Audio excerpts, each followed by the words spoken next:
In this video, we look at where to see surplus money in the plan and talk about saving this surplus. We're going to set up 3 scenarios.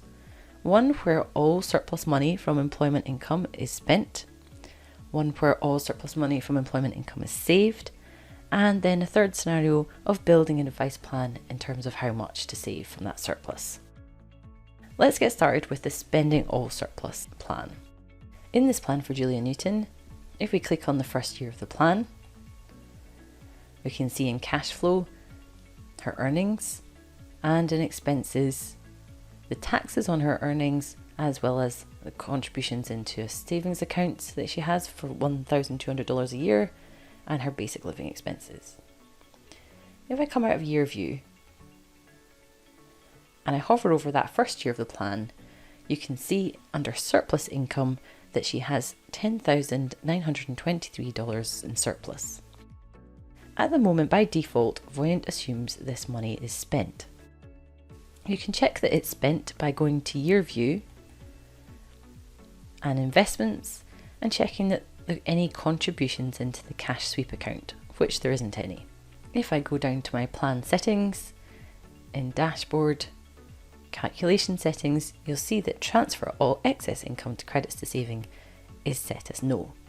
So this is the plan at the moment. It assumes that these are Julie's expenses, but she actually lives to her income and spends everything that she receives, apart from that $100 a month into the savings account. So now I'm going to create a what if scenario to show Julia what would happen if you saved all the surplus income.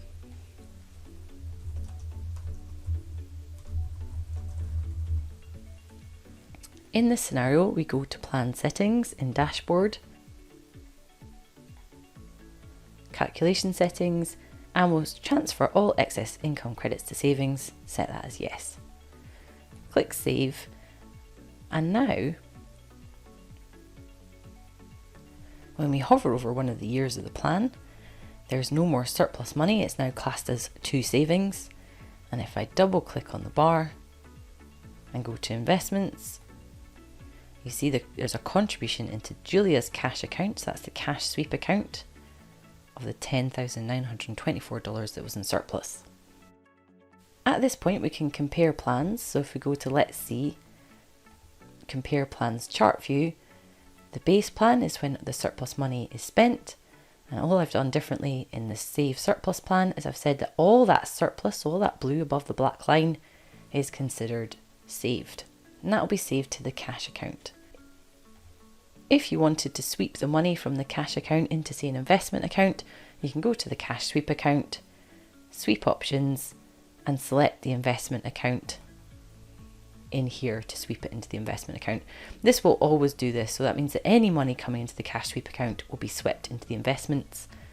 I'll show you what this looks like. If I double click on the bar, go to investments, you see the contributions coming into the cash, but then being withdrawn immediately and being contributed into the investment account. So now this is growing at the investment growth rates as opposed to the cash growth rates. The third scenario I'd like to create is a what if saving $5,000 of the surplus income. So she doesn't think she'll be able to save all that surplus because she does spend some of it, but $5,000 will be put aside at the beginning of the month into the investment account. So I'm going to create this from my base plan. So I go to what if and select base plan, pick a plan to copy. I'm picking the base plan because we don't save any money in that one, and we're going to set up a savings to sweep some of that surplus away into the investment account. So here we're going to say save $5,000 into investments. Okay, to do this, here's the surplus income value in the first year of the plan, so there is enough to put in $5,000 each year. We go to savings and investments, investment, I'm just going to say contribution $5,000 and set as annually. I need to see when this contribution is happening, so I go to timing, and I'm happy that the contribution is just happening in the pre-retirement years when there's that surplus income from employment. Okay, save.